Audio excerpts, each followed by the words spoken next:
It's cold. It's cold in here. What? Oh, no. Oh, hey. This isn't any better. Asgard. Much better. Hi, my name's Matt, and we're going to be putting together a Loki costume. Loki is one of the greatest in all of the Marvel Universe. He's one of my favorites, and maybe he's one of yours as well. So we're going to be starting with parts of his costume, try to figure them out. I've done some sketches so far, and we really want to understand his costume before we jump right in. Okay, so there appear to be basically two costumes that I can find for this next movie, Ragnarok. And you can decide which one you'd like to make. And I think this is actually, even though the colors are a little off here, we can tell that this is the purple collar with a little stripe that goes around the outside of it, that yellow stripe.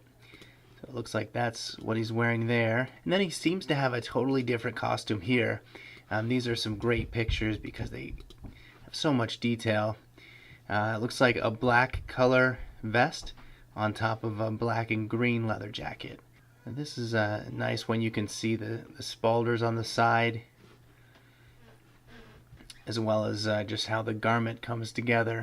So I've sketched that a little bit. Looks like he's wearing a leather jacket, and on top of that he has a vest. And then on top of the vest, or attached to the vest, he has his cape, and he also has his little armor on the sides and on his arms.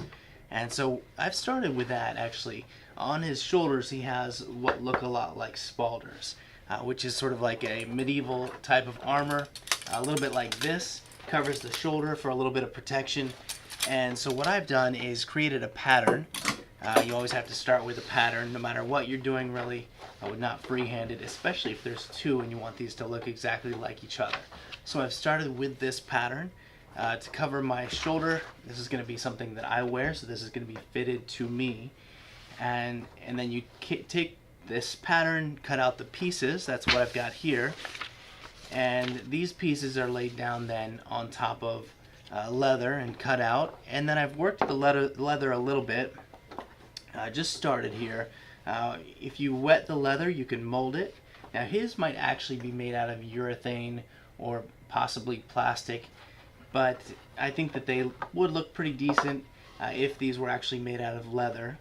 And we want to get as close as possible to the costume. That is the end goal. I'm going to show you the leather that I found at Tandy Leather Company, which is a store that sells leather products and sewing materials and so forth.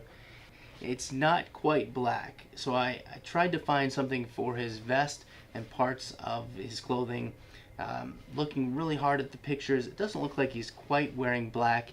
It appears to be off a little bit, but I can't tell. Sometimes it's difficult when these movies first come out to tell exactly what they're wearing unless they're releasing a lot of promotional material. It's thin enough, I think, to sew, but I may end up hand stitching. I hope it doesn't come to hand stitching, because that's going to be a lot of work. But if I can fit it in my sewing machine, we'll just have to see how tough the material is. So I just wanted to show you a couple of things, the way I'm starting the costume today. I'm going to keep you up to date on the costume and its progress. So thanks for being with me today, and check back here again soon. Thanks for watching, and I'll see you later.